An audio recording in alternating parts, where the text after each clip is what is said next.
Hey guys, welcome back. I'm here today with my April wrap-up, and before I get started on that, I just want to talk a little bit about Pottermore. For those of you who haven't checked it out, it's a pretty cool site started by J.K. Rowling to kind of give you a further immersion into the whole world of Harry Potter and to go through like the whole steps of entering the school and becoming a student, and it's really kind of a cool site. I checked it out. You kind of go through each book on almost like a chapter by chapter basis, and there's different scenes that you can interact with, hidden content, stories and backgrounds of the characters and where she came up with the names and stuff like that. So that was really kind of cool. When you first go into the site, the site actually generates up to 3 usernames for you to choose from. And they do that to try to keep everything kind of uniform and sounding the same. So you can pick whichever one you want, and I ended up choosing this one, and if you'd like, you can go ahead and friend me on that. It's Phoenix Wave 300-30093. Okay, and yeah, so that was kind of cool, and I got, you get your shopping list to go into Diagon Alley and everything, and then you go to Ollivander's, and you answer a series of questions, and it chooses the wand for you that's best suited for you. So, in case you're curious, I ended up with a walnut with a dragon core. It's 12.5 inches, described as supple. And then I went to the whole thing with, you go to Hogwarts and you get sorted. And to do the whole sorting hat thing, again, it asks you a series of questions, and based on your answers determines which house you're in. And yeah, I did the whole Harry Potter thing. Not Slytherin, you know. Yeah, they get a bad rap, I know. But I got Gryffindor, so it was pretty cool. So that was kind of fun. And like I said, it's a really neat kind of site, so if you get a chance, check it out. And again, if you want to go ahead and friend me, Phoenix Wave 30093. Okay, enough of that stuff. On to my April wrap-up. So I got through about 4.5 books. I'd like to push that a little further, but I just don't have as much time to read as I'd like to. I get a little wrapped up making videos and a little thing called work. Yeah, got to do that. So anyway, for the books I did get through, I had 1 audio, 1 physical book, and 2.5 digital arcs. So first thing I went was with Linger, which is book 2 in the Wolves of Mercy Falls series by Maggie Stiefvater. I talked about the first book in, I think it was in one of my book hauls, or sorry, one of the wrap-ups. And I had originally given Shiver 3 stars. Linger I liked a little bit better. I'm not a big fan of the series so far, but Linger was a little bit better. Whereas the first book is told through Sam and Grace's viewpoints. This one has, like, each chapter kind of alternates and stuff. This one is told through 4 voices, and it's interesting with the audio, of course, you get the 4 voices. They've added 2 other characters. Isabel, who was actually in the first book, but you hear her voice in this one. And Cole's a brand new character. He's kind of this moody musician who actually prefers being a wolf because of instances in his past, and you'll find out more of that when you listen or read the book. But like I said, this book, trying to how to best describe this. It was interesting with the 2 new characters. I kind of liked the moody musician character, but Isabel just annoyed the crap out of me. There's something about every time she refers to Sam, she's like, the boy. Does the boy know this? Is the boy coming? Or it just, that whole phrasing, does she not know his name? What's the problem? That just drove me up the wall. But if it weren't for the cliffhanger in this book, I probably wouldn't jump onto the last book, but I'm going to go ahead and listen to that. In fact, I just downloaded it to my iPod from the library. But like I said, Linger I've given 3 stars, and because of that, because of the fact I liked it a little better than Shiver, I actually downgraded Shiver to 2 stars. I couldn't see giving this one 4, but still gave it 3. It's still fairly interesting. Again, much better cliffhanger, makes it worth listening to, and we'll see how forever goes. At the same time I was listening to that, I also picked up Megan Miranda's Fracture. So I'm on my, add it to my debut author challenge. For those of you who don't know, this is the story of Delaney Maxwell. She's fallen through the ice, and she was under there for about 11 minutes, so by all rights she should be dead. Her friend and neighbor Decker manages to pull her out, and the tests show she has irreparable brain damage. I had several saying that last time.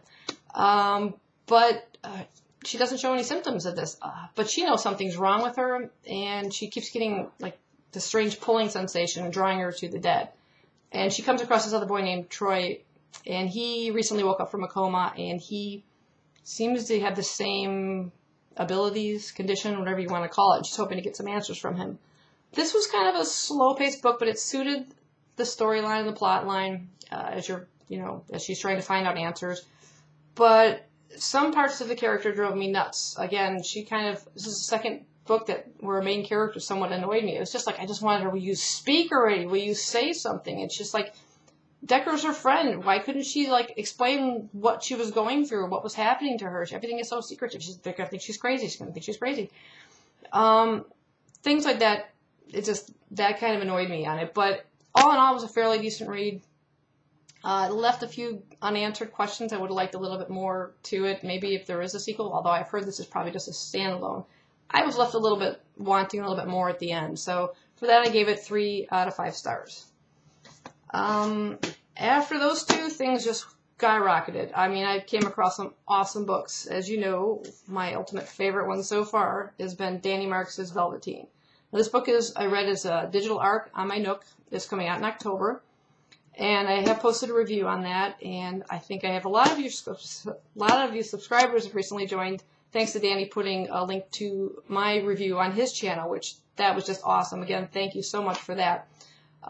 But you're going to love this book. Like I said, when it comes out, I have my copy ready pre-ordered, so I'm anxiously awaiting a physical copy. I'm going to read it again. But this was a phenomenal book. This is going to probably be right up on my top 10 this year. Velveteen coming in October, gave it a 5 out of 5 stars. After that, I also was lucky enough through Edelweiss to get another digital ARC. This is by Susan Dennard. It's her debut novel, Something Strange and Deadly. Won't go into too much of the plot. I just recently posted the review on that too. Explains a bit more about the book. I wish you could see, if you get a chance, look it up on Goodreads to get a better view of the cover. In the background, there was these gears in the back, which kind of gives it kind of almost a steampunk. There are some minor steampunk elements in the book. It seemed like it, but we're not talking flying dirigibles or anything like that. But it takes place in a 19th century Philadelphia, so that alone is just an odd thing to come across. But this book was awesome. This is my second favorite book I've read so far this year. Again, I gave it 5 out of 5 stars. If you want to find out more about it, check it out in the review. And just before the end of the month, I managed to get another digital ARC. This one, I think it's coming out, let's see, the date. Oh, August 7th of this year. And it's by Heather Anastasiu, and I'm not sure I'm pronouncing that right. It's called Glitch. And so far, I am really, really enjoying this. It's kind of got this 1984 Big Brother feel to it. It's a YA dystopian book, and in this particular story, the people, they call it the community, kind of runs everything, and they had created this thing, like a chip that they used for soldiers when they were fighting to kind of help them link together and be a better unit and everything. And then they realized there's a lot more benefits, and they convinced the population to get a chip in their brain too. And you start out with a smaller chip when you're younger, and as you grow, you have to kind of have it changed out until you reach adulthood, and then you have your final chip. And it tends to kind of control your emotions and things like that. And the people are also able to link into they call it the link, into the news and stuff and communications, and they'll see things on their retina, they call a retina display. I think almost like Terminator, when you'd see through his eyes and you see things flash on the screen in front of you. So all the people are kind of in a way linked together.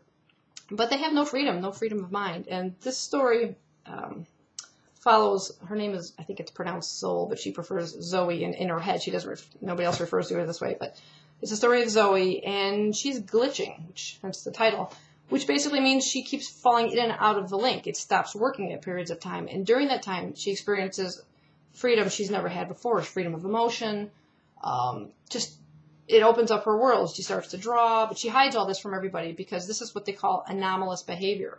And anomalies seen or anomalies reported. They have all these kind of sayings that they repeat almost like mantras.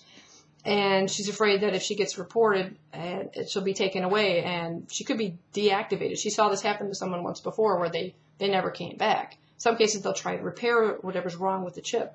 She has not yet had her adult chip, so she's still like a teenager or so. And she comes across this other boy named Adrian. And at first she thinks he's a monitor because he seems to be watching her. And monitors watch for anomalous behavior, although anybody can report you at any time. But she's always afraid that, you know, someone's going to report her and deactivate her. So she sees this boy, Adrian. And during one scene in the book, something's about to happen, and all of a sudden he just shows up and rescues her and reveals that he, too, is a glitcher. So she's first time realizes she's not alone. This book has got wonderful pacing, wonderful detail of characters, surprises. I'm only about maybe halfway through, but I've come across some awesome surprises that I wasn't expecting. I'm really, really enjoying this. Like I said, this comes out in August. Well worth pickup. I haven't even finished it, and I'm willing to give it about a 5 out of 5 stars. It is like my 3rd favorite book of the year. So definitely check that one out by Heather Anastasiu. Hope I'm pronouncing that right. Again, this is another debut book. So I believe it's this one that I think is being published by HarperCollins, but I'm not positive on that. And in addition to that, being, you know, we're a few days late here already into May, but I had to pick this one up, and I have started it on the very first day. So my first 2 May reads will be Glitch, and of course Insurgent. I'm about, well, this way, I'm about like right there, page 67. So we're on chapter 7 right now, and of course it's awesome. I just love it. Beautiful cover. I love the covers in these. I've seen some of the European covers, not very, very good. And of course, they've got the same tree on the inside. It's a kind of an odd green, but it works. So I'm just loving this one. So off to a great start for May and finished with a bang in April. So those are my April wrap-up and what I'm reading so far. And let me know what you're reading. I'm really curious. And if you have any suggestions of things I should read, post them down below. Take it easy. Bye-bye.